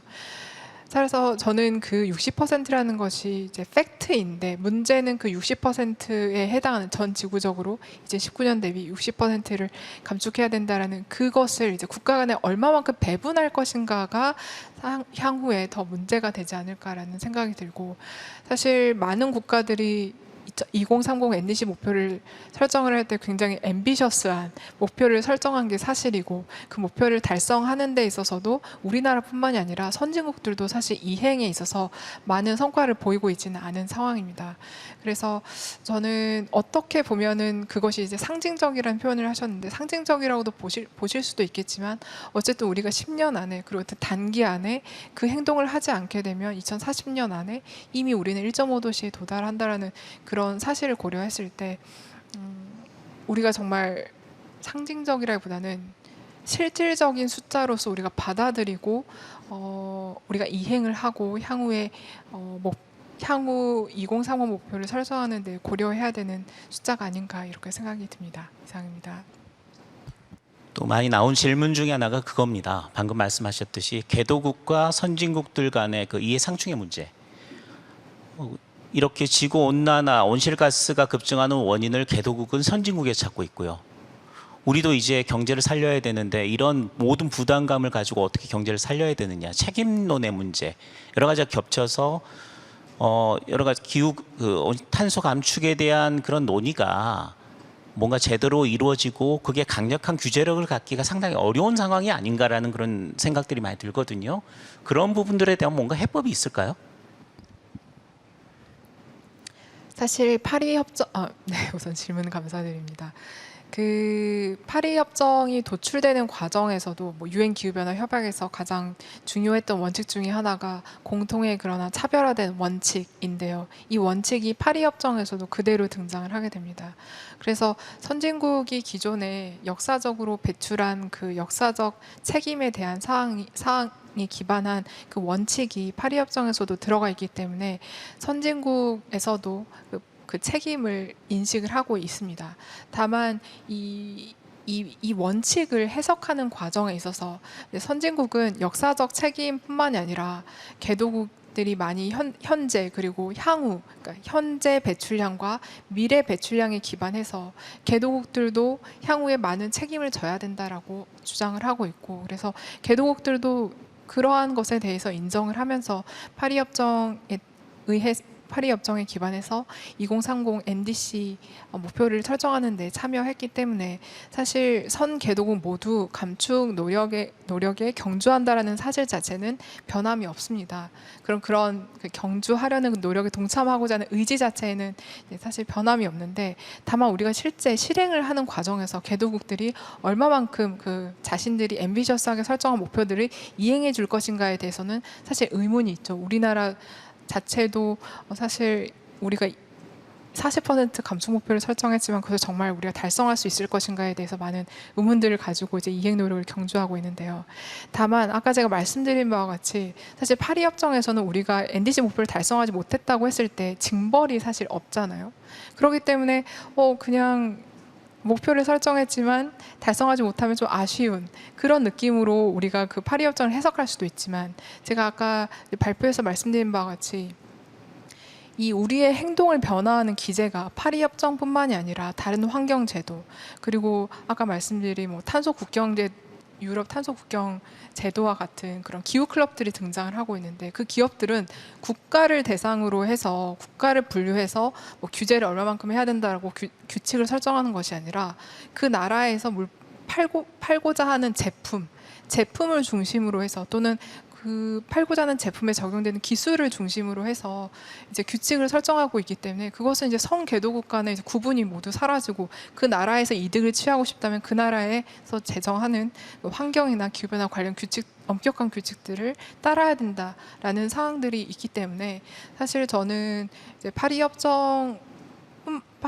이외에 다른 보완적인 기후 클럽들에 의해서 강력한 이제 규제들이 있기 때문에 개도국들도 어쩔 수 없이 그 경제적인 이득이라던가 산업적인 측면들을 고려했을 때는 그런 규칙들을 따를 수밖에 없고, 그렇게 된다면 감축 노력을 경주하지 않을 수밖에 없다라는 상황을 말씀드리고 싶고, 그에 따라서 현재 선진국들도 그러한 기후 클럽을 활용해서 더욱더 더 엄격한 규칙들을, 그러니까 유엔 기후변화 협약과 파리 협정 하에서의 협상이 아니라 다른 이제 기후 클럽과 같은 별도의 그런 연합체들을 통해서 별도의 엄격한 규칙들을 제정하고 적용하려는 노력들을 하고 있다라는 점 말씀드리고 싶습니다. 이상입니다. 네, 감사합니다.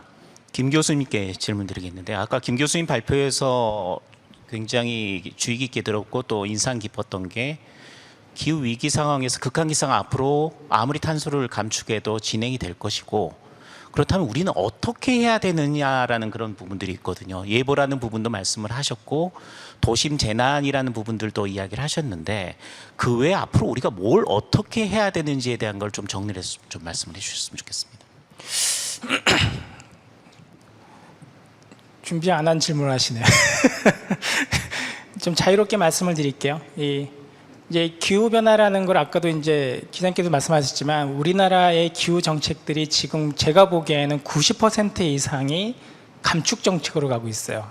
근데 이제 더 필요한 게, 이제는 IPCC 6차 보고서에서 갈 때는 우리나라의 정책의 방향이 감축도 중요하지만 감축은 계속 해야 되는 거죠. 그래서 적응 정책으로 이제 완벽하게 좀 돌아서야 되지 않을까.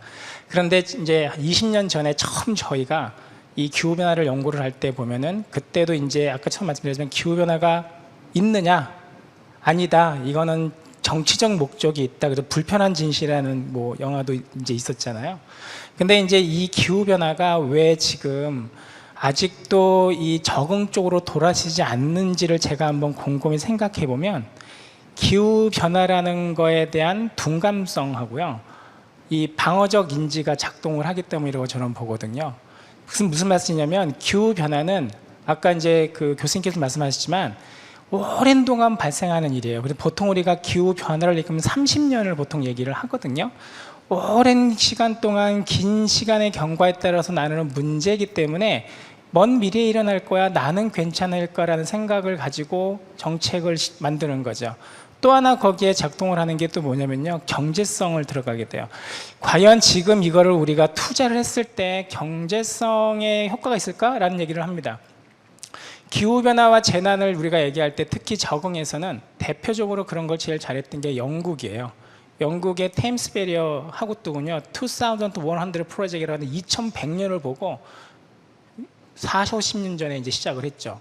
이미 그게 작동을 해서 북유럽, 에서 들어오는 이제 스톰 서지들 막아내고 이제 헤일도 막아내고 있는데, 다시 말씀드리자면은 이제는 그런 이제 방어적인 어떤 인지를 벗어나서 경제적인 걸 벗어나서 재난은 반드시 한 번이라도 오면 막아내야 된다는 위험성 기반의 어떤 정책 방향으로 가야 되지 않나 생각을 하고, 그런 것들이 결국은 이제 아까 말씀드렸던 정부 정책 다부처의 사업으로 이루어져야 되거든요. 아까 이제 기상청에서 우리나라의 기후변화 시나리오를 이제 표준 시나리오를 내놓고 그거에 따라서 이제 재난과 관련된 첫 번째 시작점이 호우예보 이제 하죠. 근데 이제 그 기준도 지금은 획일화가 돼 있어요. 일단 그거부터 이제 바뀌어야 된다고 생각을 하고, 또 하나가 이제 감축 생태 쪽에서도 환경 이런 부분이 나올 때도 보면은 결국은 물의 양의 문제가 물의 질의 문제도 연결이 되는데, 지금 그게 물을 관리 일어나라고 했다고 하지만 지금도 행정적으로만 일어나가 됐지 연구적으로는 일어나가 되지 않고 있어요. 그래서 이제 녹색 이제 연구소 같은 데서 제가 이제 하나 제안을 드리고 싶은 거는, 이 자리를 통해서 그런 거를 복합적으로 할 수 있는 컴플리케이트한 어떤 프로젝트들이 나와야 되지 않나. 그렇게 되면 이제 소위 말하는 다부처 연구가 되는데, 이게 상위단의 연구도 중요하지만요, 하위단의 연구가 굉장히 중요하거든요. 그래서 예전에 이제 그런 연구들을 하려고 했지만 실제 그게 국가 단위에서 움직이다 보니까 실제 정말 필요한 적응 정책의 하위단의 솔루션들을 못 만들어낸다는 게 현실입니다. 그래서 저는 다시 좀 정리를 해보자면은, 미래의 기후변화는 반드시 올 거고 기후변화가 아닌 위기고, 그런 것들을 아우를 수 있는 복합적인 연구 과제들이 좀 나와서 이제 추진이 되지 않나라고 말씀드리고 싶습니다. 네, 감사합니다. 나성준 박사님, 꿀벌의 먹이를 찾아주자라는 그런 주제도 있지만 이런 질문이 나왔어요. 꿀벌 인공 증식에 대한 검토가 있느냐, 이런 이야기가 있거든요. 가능합니까? 인공 증식에 대한 기준을 그냥 단순하게 개체 증식이라고 본다면 그거는 전 세계적으로 아마 과학자들보다는 일반 농민들이 더 잘할 겁니다. 뭐 한 통 가지고 100통 만드는 거 일도 아닙니다. 얼마든지 증식을 할 수 있고요. 그래서 사실 어떻게 따지고 보면 작년에 78억 마리 죽었고 올해 100억 마리가 우리나라에서 죽었는데 꿀 가격은 똑같죠. 그것처럼 사실은 꿀벌에 대한 증식 문제는 아닙니다. 우리가 아무리 그 환경 오염이 되고 없어진다고 해도 아마 닭이나 소가 멸종할 거라고 생각을 안 하는 것처럼, 사실 가축화되어 있는 것들은 종의 멸종에 대한 문제는 아닙니다. 다만 종 다양성의 문제가 이제 발생을 하는 거죠. 수밀력이 좋고 꿀을 많이 따오는 그런 종들만 계속적으로 증식되고, 그리고 일부 야생종에서도 또 가축화된다면 그 전체적인 그 꿀벌에 대한 종 다양성이 무너지는 그런 문제가 될 수가 있겠죠. 그래서 그게 다 인간의 어떤 개입에 의한 문제인데, 그 부분에 대해서는 사실은 좀 많이 논의가 필요합니다. 사실 산업으로 연결된다면 증식 그리고 어떤 그 종의 멸종을 막는 기술 개발 이런 것들은 금방금방 이루어진다고 볼 수 있습니다. 예. 네, 감사합니다.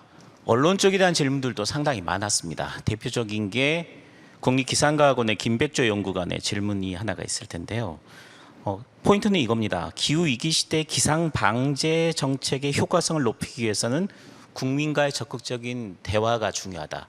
대표적인 게 조기경보 시스템 같은 거죠. 조기경보를 했을 때 틀릴 경우도 있거든요. 그랬을 때 국민이 수용할 수 있느냐, 그런 부분들을, 그런 내용들인데, 언론의 역할은 그런 상황에서 좀 역할을 해줘야 되는 게 아니냐라는 그런 질문입니다. 어떻게 생각하시는지요? 기후변화에 대응을 하면 사실 기본이 기후위기 조기 대응에 들어가는 그 예산과 그 정책적인 노력이 그 개개인의 삶을 지탱하기 위해서 매우 기묘하다는 인식을 확산하는 것이 언론의 중요한 역할이라고 생각을 합니다. 그래서 사실 기후변화 대응 중에서도 기후변화 적응은 개별 지자체 단위에서 효과가 상당히 빨리 나타나는 반면에, 그 기후변화 억제나 조기 경보 체계 구축은 그 효과가 확실히 체감이 되려면 그 일정 정도의 시간이 흘러야 되는 경우가 많이 있거든요. 이를테면 예산을 대규모로 투자를 했는데 내년에 안 나타난다. 그럼 사실 국민들이 실망하는 경우가 있습니다. 그런데 그런 것들이 축적이 돼서 10년, 20년 가게 되면 결국에는 기후위기에 대응할 수 있는 중요한 자료가 되고 중요한 또 힘이 될 수 있기 때문에 이 시간의 간극이 기후변화 대응력을 키우는 한 과정이라는 점을 언론이 적극 알려야 한다. 예, 그렇게 생각합니다. 네, 긴 시간 수고 많으셨습니다. 이제 기후 위기는 IPCC 보고서에 그 나온 내용이 아니라 실제로 우리 현실로 다가오는 정말 심각한 문제로 다가오고 있고요. 또 한 가지 우리가 인식하지 못하는 사이에 극한 기상을 만들어내는 기후 구조 자체가 변화를 일으킬 수도 있습니다. 그땐 예측이 불가능한 엄청난 재난으로 바뀔 수도 있습니다. 국가 간 협력을 통해서 최대한 기후 클럽이라는 뭔가 강제성을 지닐 수 있는 그런 집단을 통해서 뭔가 대책들이 탄소를 저감할 수 있는 강력한 대책들이 빨리빨리 실행이 될 수 있었으면 좋겠고요. 또 그런 과정에서 국가 재난에 대한 국가의 정책 자체 또 대비 자체도 뭔가 크게 바뀌어야 될 것 같습니다. 그게 꿀벌이든지 아니면 기상재난이든지요. 또 그런 과정에서 언론이 국민과 그리고 재난 그리고 정부 정책 사이에서 가교 역할을 충분히 해서 기후 적응이 가능한 시대로 바꿀 수 있는 데 역할을 하겠습니다. 오랜 시간 경청해 주셔서 감사합니다. 네, 박수 부탁드리겠습니다. 네. 열띤 토론해 주신 패널 분들과 자장님께 다시 한번 감사 말씀드리겠습니다. 네, 기후 변화 문제의 심각성과 그리고 우리나라 기후 위기 대응 정책에 대해서 다시 한번 더 생각해 볼 수 있는 소중한 시간이었습니다. 네, 이상으로 기후 위기 골든타임 10년 과학적 해법은이라는 주제로 두 번째 세션 함께 하셨고요. 자, 이제 곧바로 세 번째 세션 이어지니까요. 여러분의 많은 시청 부탁드리겠습니다.